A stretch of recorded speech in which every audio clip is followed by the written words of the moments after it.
Greetings, true believers and readers of comic books here in the real world. Welcome to the Fake Nerd Book Club. I am Ben Magnet, and I am pretty sure that I am still in the real world and I didn't wake up in an amazing comic book dimension. Although, maybe waking up in a comic book dimension is not the best idea. I don't know, but we'll find out because today's book club is the Unbelievable Gwenpool, Volume 1, Believe It, written by Christopher Hastings, drawn by both Gurihiru and Danilo Beyruth. Inkers are Gurihiru and Danilo Beyruth, with the letterers being, or the letterer being Clayton Cowles, and the inker is, I said inker already, colorist is Gurihiru and Tamara Bonvillain. And I, of course, joined on this unbelievable adventure with my bros, Brandon T. McClure. It's important to note that when I called him this morning, he asked me, what day is it? Yeah, he's not wrong. I completely forgot what day it was today. And of course, Sparks Witty, who was just eating this up, and I know he's going to use this against me sometime in the future. Is Ben even awake right now? We're not sure. Some say really. that he still sleeps. I sleep podcast. That's what I do. He might be asleep by the end of this episode. We'll see. I better not be. I got some wake-up juice in my hand, so... We've established that the wake-up juice never works for you. The wake-up juice does work with me in the morning, that's for sure. All right, well, it is the morning. It is early in the morning for us. I think at this point, you just like drinking it because you've inoculated yourself to its powers by doing it all the time. It's like taking a shots all the time, just being like, now it's just a placebo. Now it's just boy, you wouldn't like me till I had my wake up juice, and it's like I think you'd probably be the same actually. So Ben, to just jump right into the book, I really enjoyed this. I really liked this. I've been hearing good things about it on comic book Twitter for a while, and been interested in checking it out. So people are saying it's like a surprisingly good book because like. I know that we here know the history of Gwenpool at this point, but for those of you who don't know, she started as a variant cover for like this big Gwen Stacy push that they were doing Gwen Stacy variant covers that had her as various different characters, and one of them was Deadpool, and so she was, and that like cover like really blew up. That was like the most popular cover, and so spitting that cover out into a comic book seemed ridiculous, but it turned out it's good, and it's. I liked it a whole lot. Thank you for picking it. Yeah, of course. I know I explained it last time when we were doing the book, when we did 20th Century Men, I explained why I picked Gwenpool, but I will reiterate. I picked Gwenpool because I just randomly came across Comic Drake's video about Gwenpool, essentially about the rise and fall of Gwenpool. And when he was talking about this series in particular, because there are multiple Gwenpool series, he was talking about how amazing this series was. I mean, of course, I am a sucker for Gurihiru's art. I will go to anytime that someone mentions like, hey, there's a book that's drawn by Gurihiru, I will most likely I need to read this in some way, shape, or form. I have to do it because their art is just so amazing and gorgeous and awesome, and it fits. And I know it fits Gwenpool to a T. Because Gwenpool does feel like an anime character in a way. But yeah, anyways, Sparks, what did you think about the book? Yeah, I really enjoyed it. I thought it was very humorous and well handled. And I went into it pretty skeptical about just the concept of Gwenpool because I'm not. I'm still not like. Like I know it's not like she's directly based off Deadpool. In the context of but it's like, I don't know, did we have to do that? But whatever. But the use of the character is fun and it's engaging. Really, really, really funny. So I had a good time with it. Yeah, I found this on the note of the artwork, as Ben started saying, I really liked the artwork. I think it fit really well for this character. There's a forced cartoony whimsy that Gwenpool is putting on her story. Like she is, because of the nature of the story, she she is a Deadpool esque character, so she knows she's in a comic book. But in her mind, she's from the real world. Her name is Gwen Pool. Her last name is Pool, and she is from the real world. And now she's in this comic book world, and so she's kind of like, oh, so well, I'm here by comic book logic, and if I'm going to be a comic book character, I need to be a hero because I don't want to be smashed by rocks. And so she's pretending to do all these things. There's a thing in the Zero issue where she's talking about stealing this thing from Black Cat, and she jumps into and she's like, oh, I wonder how I'm going to survive this, as she's falling from like a 10-story building, and she lands in a truck, and she's like, oh, truck full of pillows, classic. And she just killed a bunch of ducks. Like it's very funny, and the artwork, and admittedly the Zero does not have this artwork. The artwork comes in when you're in the main issue, but yeah, I really thought the artwork just like sold it for me. Mm-hmm. Yeah, definitely. I think what I like most about this book is the fact that Gwenpool is a Looney Tunes-esque character, even though she's not a Looney Tune. But it has a whole lot of heart in it. Like the scene, like later on in the book, I want to say it was issue 2, like the scene where Cecil gets killed by MODOK and she instantly has regret.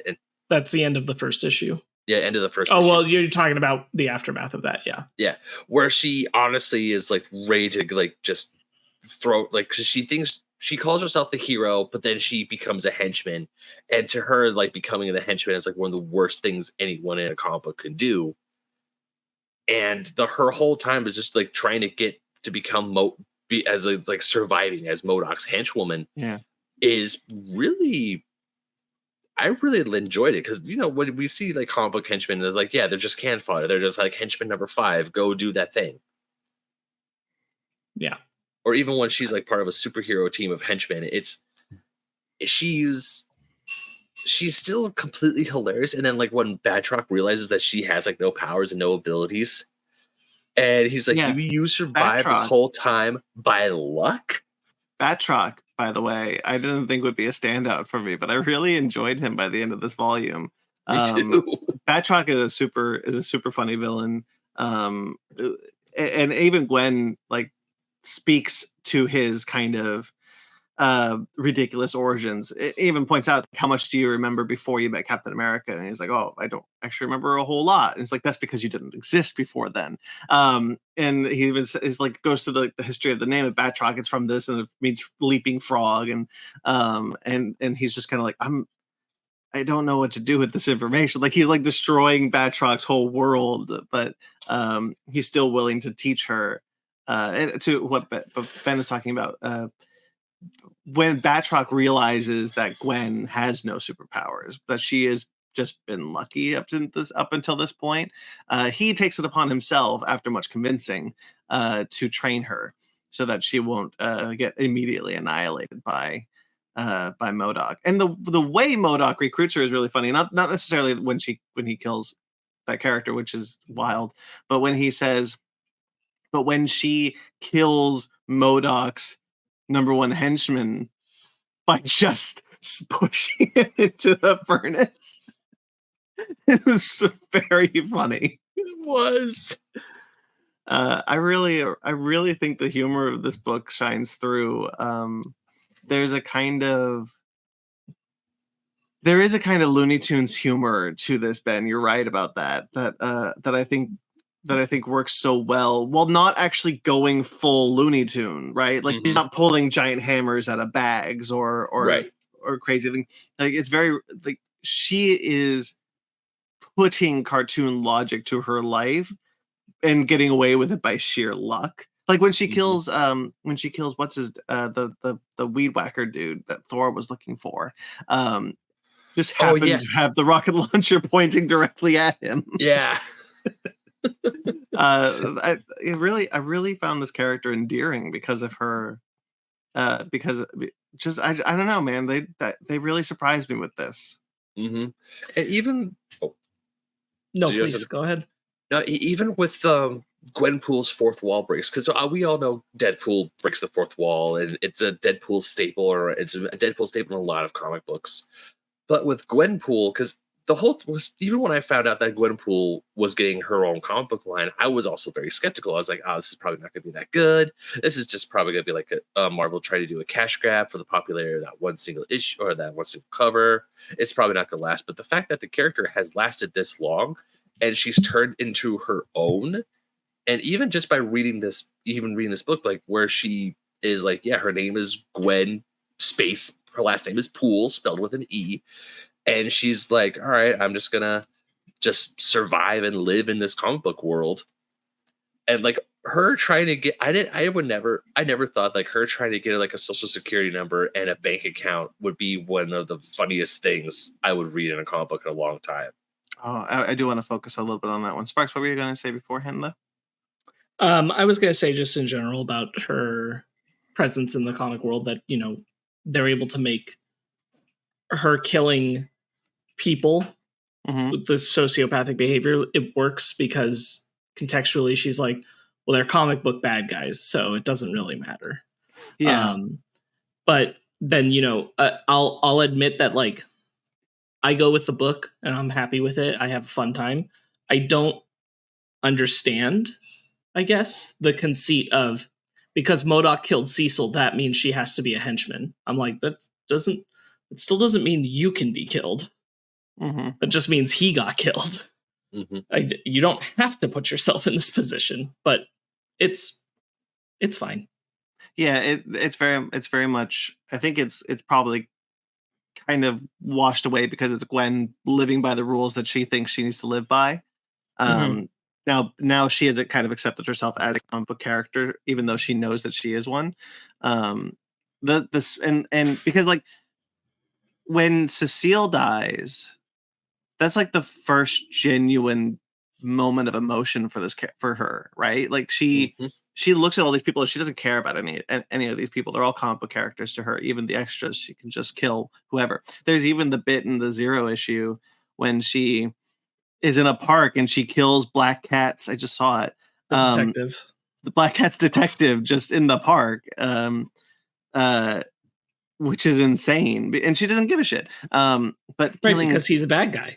Yeah, and when Cecile dies, though, this was the first person that she actually liked to get killed, but and not by her either. Like someone, oh, I didn't know I could do this.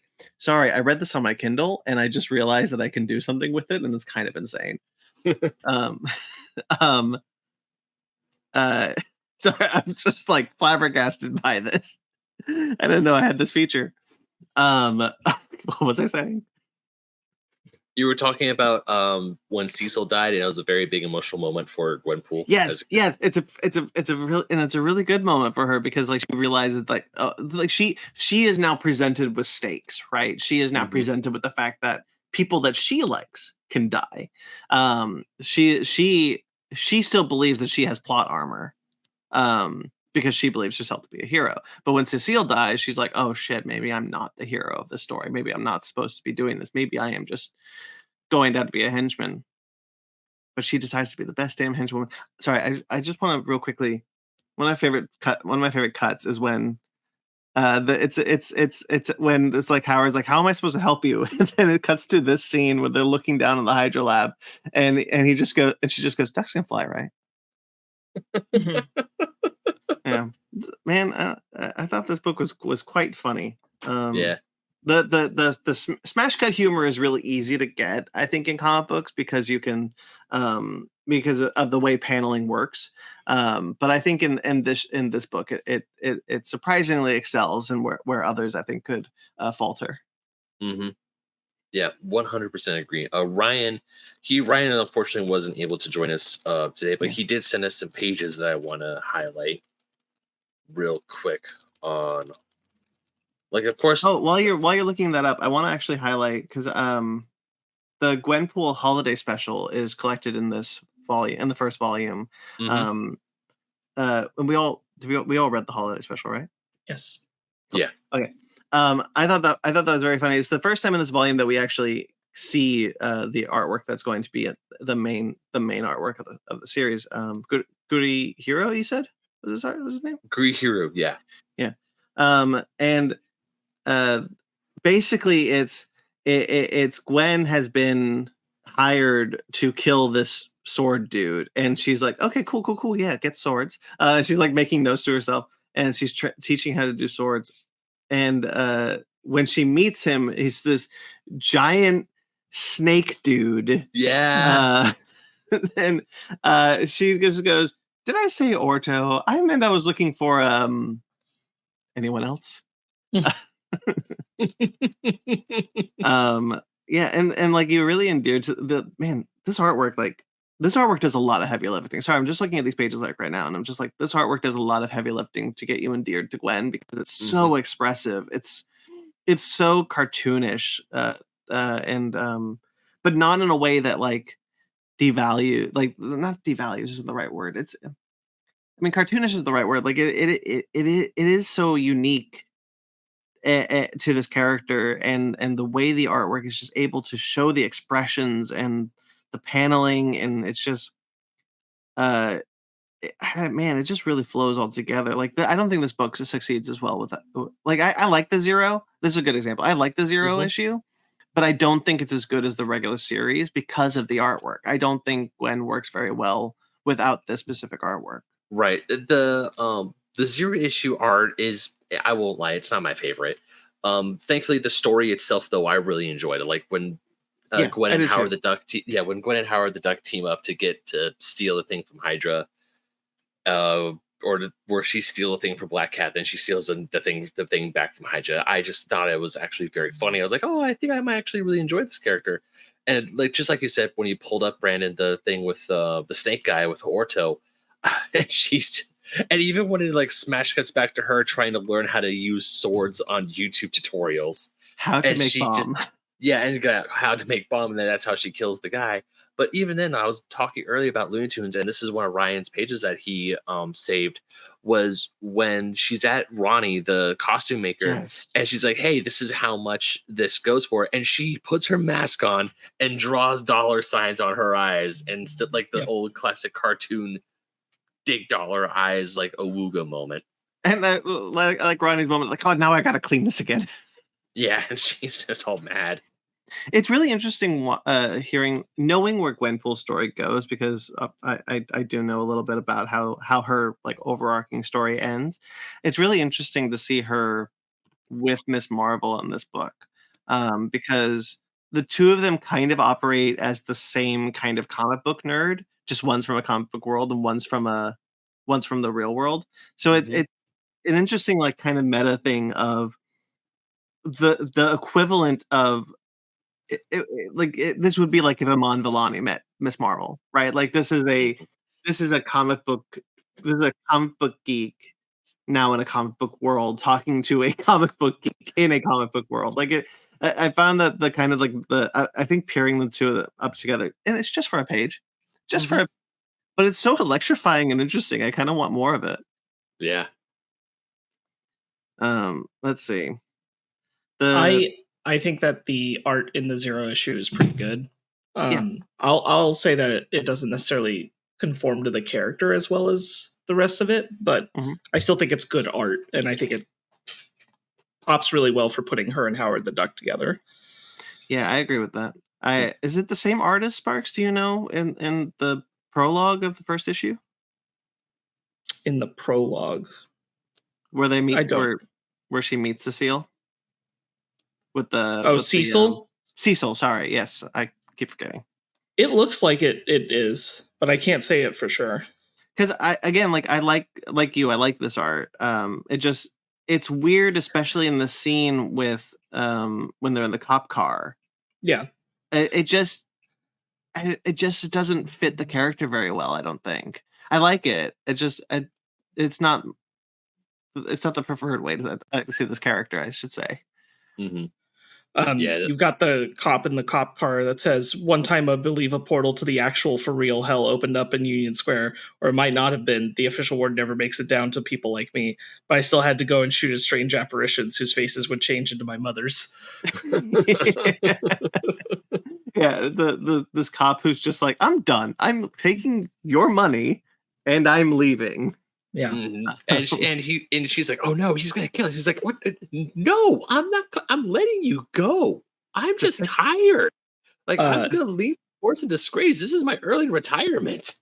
Importantly, the thing I think that makes Gwenpool work where Deadpool can't is leaving the mouth open.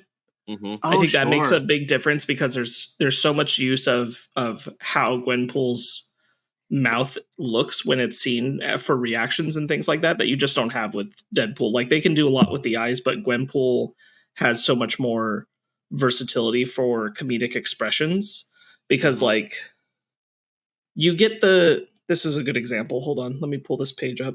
You get the idea of the comedy here, and you would get it the same. Oh my god, Oh. this is not going to happen. That's It's the panel where I hate virtual I can find it. backgrounds. Where is it? It's the panel where she comes upon like the tentacle man who's already dead, and then she shoots him. Yeah. Yeah, this one. Yeah, so you could do that exact same paneling with her face in those bottom three panels for Deadpool and get the same like idea of a blank expression, but you get so much more from actually seeing the blank expression. Yeah, I agree. I didn't think about that until you just put that up. Her eyes also kind of what also makes me dislike.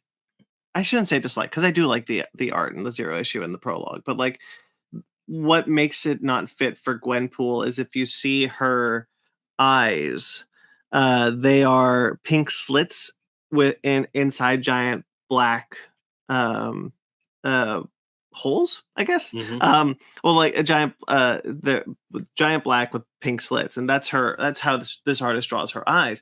But if you look at her eyes in the proper artwork down here, it's just pink. It's just giant pink eyes. And like that, I think, and that kind of goes back to like the giant expressive pink eyes with seeing her mouth makes the character so much more expressive than you would get with Deadpool. And what helps that is exactly what Sparks is saying. You're able to kind of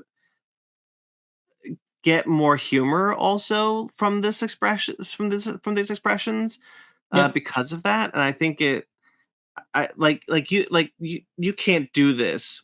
Oh my god, I did it again. You can't do this scene that Ryan highlighted with Deadpool. No. I mean, you can. The thing is, like, you can. It won't have as big of an effect though, because all you're seeing is there's something to be said for like, because Deadpool does the same kind of comedy most of the time. Like, there's something to be said for the like leaving it to your imagination what the expression is, and so you kind of just get it from the eyeballs, and that's simplistic. But Gwenpool works better as a connectable character by being able to see their mouth. Yeah, that's a good point. I want to highlight something. I just noticed Ronnie's sign, and I wanted to go back to, I think it's the Zero, where she first meets Ronnie. Where it's got Captain Marvel, things are great costume. Things are great costume. I have been here. Daredevil, I'm told it looks good. Yes. I thought that's some really great comedy there. Because she's like, clearly not like I guess she makes Daredevil's costumes, but not anybody else's. But just like Spider-Man's, I have been there. Yeah. MODOK has a dumb mohawk. Yeah. Oh, MODOK mohawk. Did you not get that? I didn't get that. I did like he has an acronym. MODOK works for MODOK, which is Mercenaries Only for Killing. Mercenaries organization designed only for killing. Yeah, that one. I thought that was cute. I really like their crew together. Batroc and the others. Oops, I forgot their names. It's like the eye. Right? It's some kind of eye. I think there's an adjective. The terrible girl, eye. The terrible eye, right. Yeah. Yeah, so Dr. Mario. Tony. I really like them together. I think they're really fun when he's I'm sorry, I'm flipping to the page with Thor. I really like the second issue, which is the one where they meet Thor, and they're just like, quickly, Tony, kill him. Fools! I am the god of the new death. And then it's like, some paychecks are easier than others. I am not dead. And they just look at Tony like, what? Like, I couldn't do it, guys. It's too weird offing a dude all up close, defenseless. I just null his powers for a bit. What do you mean you know those powers? And then, like, Thor shows up, and even just like great page. Mm-hmm. Like, look at this page. Look at this page with Thor showing up. Awesome page. I really like Thor on this artwork. Or the page where she shouts Jane. Yeah. Oh my god, being that's like, so what's her good. name? What's her name? Natalie Portman plays her. What's her name? That was actually yes. This page right here, where she just yelled out Jane. Yeah, so good. And Thor was like, "Oh shit!" It's like, what did you say? What did you say? Sprain. I said sprain. I really like her references to like real people. There's a future issue where she meets Doctor Strange. I guess she needs help getting Social Security. And Doctor Strange like sees her world and is like, "Oh, Benedict Cumberbatch, I could see it." Mm-hmm. That was just kind of cute. Mm-hmm. There's good character stuff in there too, because there's a lot of like, they might forget about you entirely. It's better that way. Mm-hmm. And I can't bring you back to your world. Well, it's better that way. So yeah, really hints at something a lot more tragic with this character, especially when we see him when Cecil. Is it Cecil? Yeah, Cecil. Yeah. I keep forgetting. Cecile would have an extra L and an E at the end. You're right. When she's looking at the skull of his skull, and she's like sitting there, like, what am I doing? I'm the hero, right? I'm in a comic book world. I got a costume. Someone's reading this. Then why am I a henchman from MODOK? Why are you dead, Cecile? It's not right. Something's not right. What if Thor just kicked off an arc where she has to destroy the mysterious assassin who knows her secret identity? Why did I say that to her? It's like she's having this like existential crisis moment of like, what am I doing here? How, like, why am I even here? Who would read this? Is kind of what she's going through. She's an interesting character because in this first arc, there's a lot of comedy to be had here. Like when she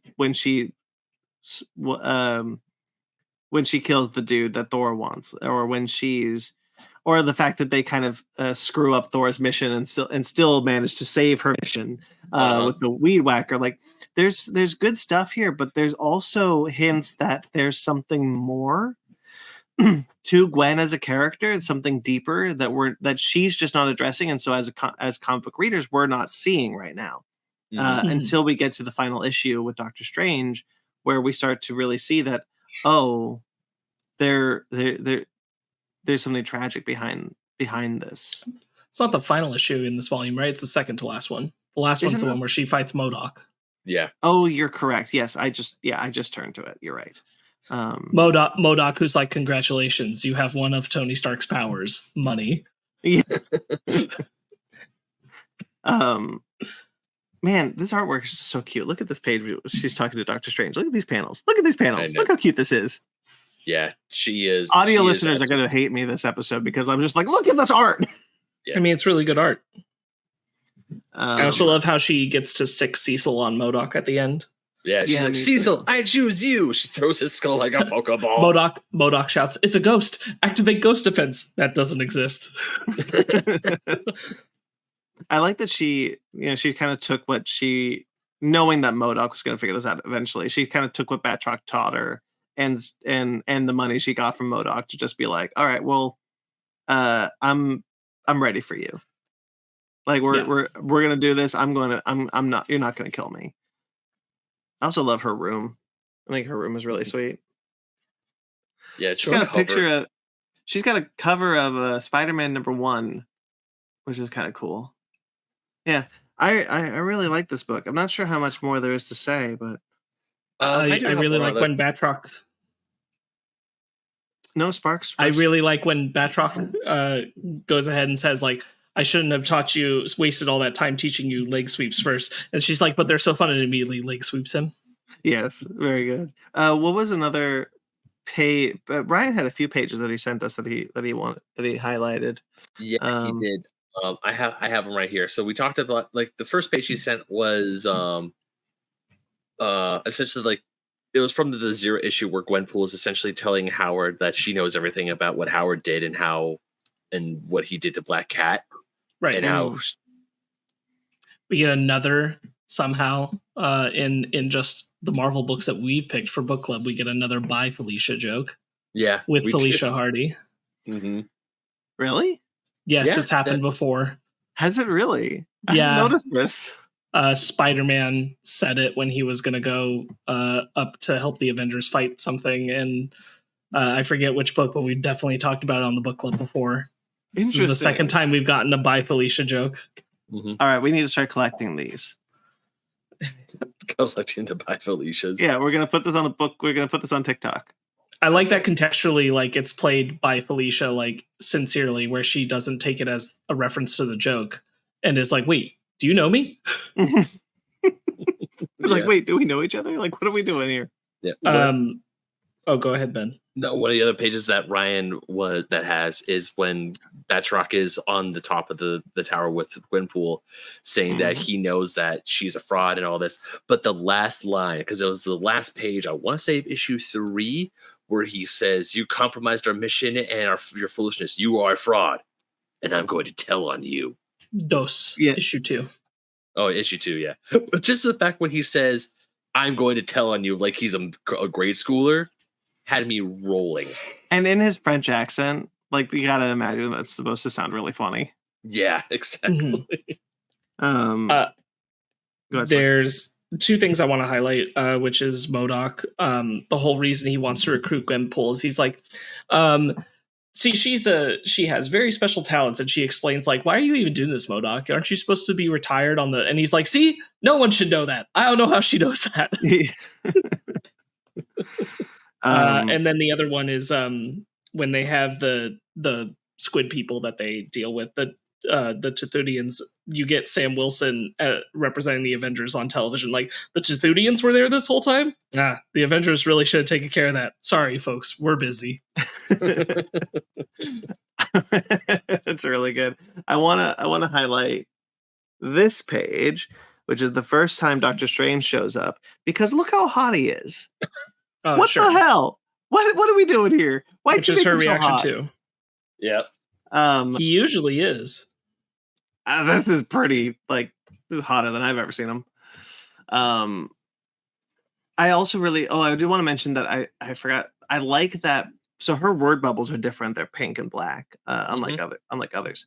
And Strange is able to use her word bubbles to find her universe. Oh yeah, because he detects a cosmic accent. Yeah, I thought that was a really cool idea. This idea of a cosmic accent. Mm-hmm. Sure. Because Deadpool has yellow and black word bubbles. And so, like, it's kind of like, okay, well, Deadpool has yellow and black, so she has pink and black. Cool. But using that in the story as like this cosmic accent idea, I thought that was a really cool idea. Mm-hmm. I really enjoy that, and also how they make use of the word bubbles. Because as far as I know, when it comes to Deadpool, there's just no reason as to why his word bubbles are yellow and black. They just are. But with Gwenpool, like, of course, when we first meet her in issue 0, and she starts talking, her bubbles are pink. You think, oh yeah, because her costume is mostly pink, it kind of makes sense. But what I like, what Hastings did, the writer, is like, there's a reason as to why her word bubbles are pink. And it's because when she meets Dr. Strange, says, yeah, it's because you have this cosmic accent. I can see that you're from another world. And one of the things I wanted to highlight, and I want to talk about this cluster of issues, is that this is just hitting the ground running with Gwenpool, or like an early Gwenpool story, but it's not her origin story. And I kind of like that. Especially with a character like this, is like, hey, let's just like hit the ground running. Let's just show you what this character is about. We'll tell you her origin later, instead of like, say, like issue 1 of Superman. Oh, he's rocketed off from Krypton, or issue 1 of Batman, where it's like, oh yeah, my parents died, and this is my origin story, and I'm the Dark Knight, yada yada yada. And I kind of enjoy that, and also I still kind of like how it leaves a little bit of mystery as to how we know Gwenpool is from a different universe. We see that like right off the gate, like even in issue 0, where she's like, "Oh yeah," like we're there in the Hydra base, and she sees the guy who's sick in the tube, who's like giant, has all these lumps on him, and she goes, "Oh, that's mumps. I got vaccinated for mumps when I was a kid." And Howard Ducks is like, "Lady, we have the MMR vaccine in this universe too. That's not mumps." And she goes, That was pretty good. "Uh oh," and has that freak realization. And I love how when she's talking to Doctor Strange about how she's like, it's probably better this way. It's probably better this way, that she doesn't go back to her home dimension. She doesn't go, and her parents eventually forget about her. You can tell that there's something bothering her that will be revealed down the line. And it makes me want to read even more, because I want to find out how she feels about this. I want to find out not only how she got to the MCU universe, but why she wants to stay there. Because with a lot of these stories, I mean, there are stories where someone gets transported into their dream universe and like, I never want to go home. That sucks. But with other stories, it's like, no, I gotta get home. I gotta get home. I have to go home. And they're fighting tooth and nail to get home. But with Gwenpool, she's like, nah, I'm good. I think I might continue reading this book purely on art alone. I'm just Yeah. sorry. While you were doing that, I was listening to you. Don't worry about that. I Mhm. was just kind of looking at. I'm just kind of looking at the artwork now. Just like flipping through panels and just like, man, I really like this artwork. Yeah, the last time we read a Gurihiru book, or a book that Gurihiru drew, was Superman Smashes the Klan, and I want to say that was I want to say that was my introduction to Gurihiru. And don't get me wrong, Superman Smashes the Klan. I've been on record before, and I'll say it again. That is one of my top favorite Superman books. Not just because of story, but artwork as well. Yeah. And now because of Unbelievable Gwenpool, this is normal. I mean, because of Gurihiru's artwork, and also because, once again, the artwork and the story mesh so well, and it works so well to me, that when I go back to comic book conventions, I'm going to be looking for these trades. I want these trades on my bookshelf, and the art is a big factor for me. I mean, don't get me wrong, I really like what Christopher Hastings is doing with this character and how he's writing her along with the other ones and how funny they are. And I am like, even another page where Batroc is teaching her how to shoot, and she's like, "Hey, look at this grouping though. You're improving. You missed, but your bullets are in a group now. You just have to like get this group from there to there." And then it's like, "Yeah, we're gonna teach you hand to hand." And it's like, no jokes about feet. Next panel is like, "Okay, we're gonna do some leg sweeps." I knew it. Yeah. Yeah, man, I really like this book. I'm glad you picked it. I'm glad I finally got a chance to read it. I'm gonna. I think I always say this, but like, there's a lot of books that we've read on this book club series where there are volume ones. And very rarely do I continue with them, and not for lack of interest, mind you. It's just because there's a lot of books that I should read, and I get kind of crippled by indecisiveness if there's too many things to read. But I do want to continue with this book like really badly, and I hope I do.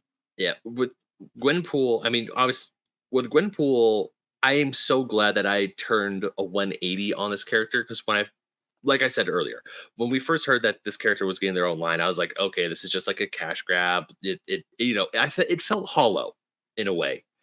But after reading these issues 0 through 4, these 5 issues, I really like this character. And I know it's just like the tip of the iceberg for this 25 issue run. But I really like where it's headed. I was even looking at some of the covers, like I want to see her interact with Victor Von Doom, because I saw this really cool cover where she's holding up a postcard where it's like greetings from Latveria. And I'm like, oh, that's gonna be hilarious. Oh, Sparks, you're muted. Yeah, we can't hear you, Sparks.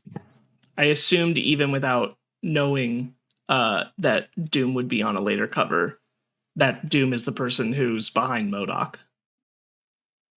Oh, interesting. Oh, I didn't think yeah. about that. Well, there's a person who it's like, who do you think MODOK was afraid of? And it's like, oh. Oh yeah, because at the end, this volume ends with like, we need to talk to our investor or whatever. Our client, yeah. Our client. That could have been Doom, yeah. Doesn't MODOK even say, I wonder if there's any Doom bots around that I can use? Yeah, he does. And even when And even Gwenpool, when she gets drafted into MODOK service, she goes, "I couldn't get drafted by a Doom or a Galactus. This sucks. MODOK, really?" Yeah, they are pushing this Doom thing a lot. So yeah, I'm sure. Yeah. I think you're right. I think you're right about that, Sparks. All right. Anything else you want to discuss? I'm just gonna say that I'm glad you guys enjoyed it. Ryan did also put in the group chat that he was really happy that I picked this book. I'm just glad. I'm glad you all liked it. Like I said, I picked this because of a YouTuber said this was a really good series, so I took a shot at it, and I was. And now this YouTuber is saying it's a good series. Yeah, I am confirming what Comic Drake said, and Comic Drake apparently reads a lot more comic books than I do. Well, not apparently. It's obvious he reads a lot more comic books than I do. That's his job.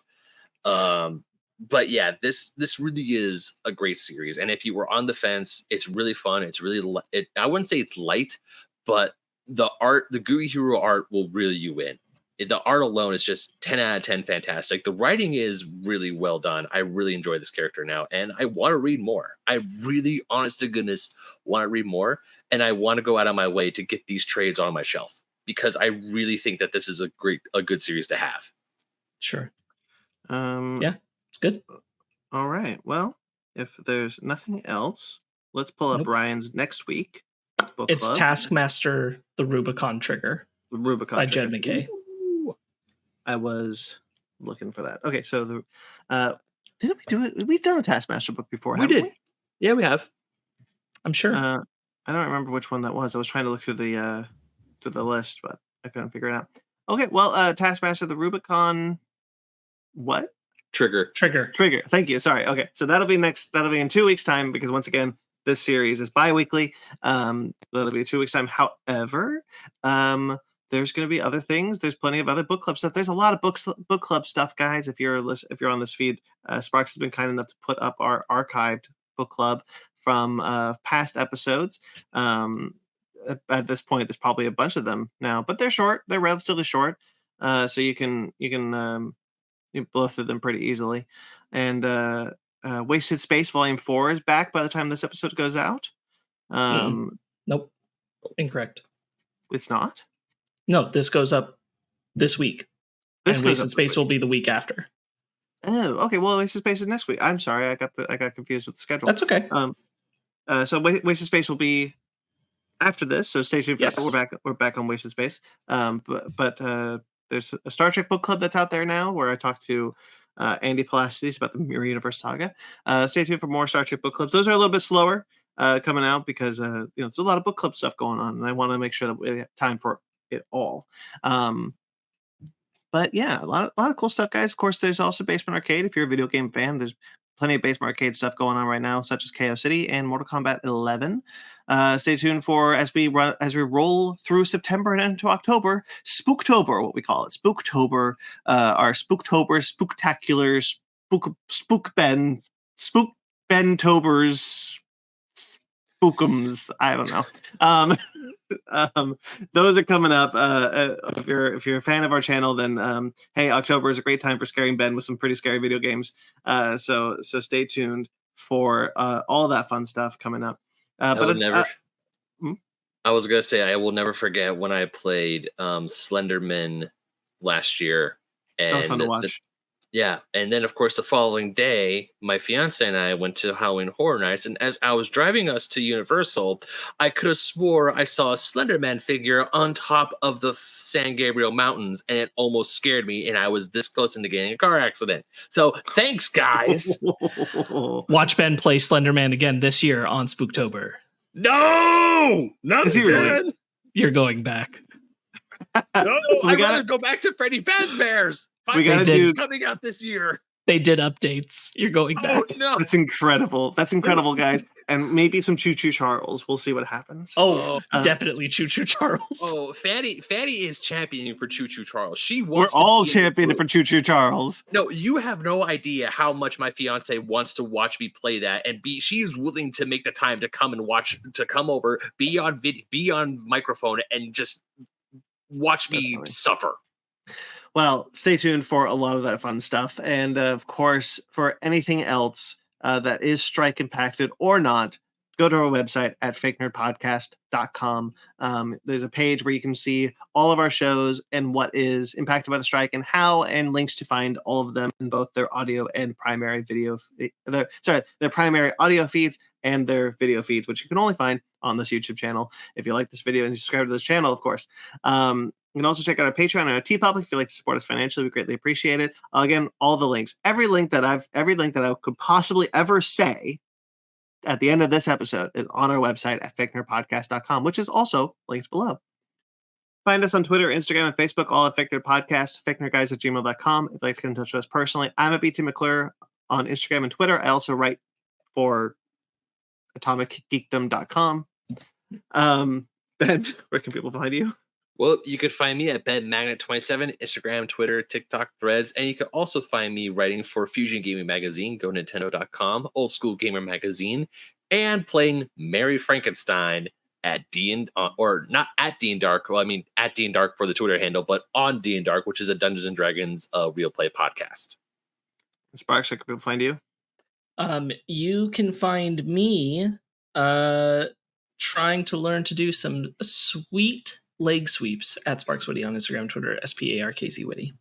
And of course, you can find our good friend Ryan, our other co-host here at DJ Tony Snark on everything. All right, guys, and until next time you see us, stay fake nerds.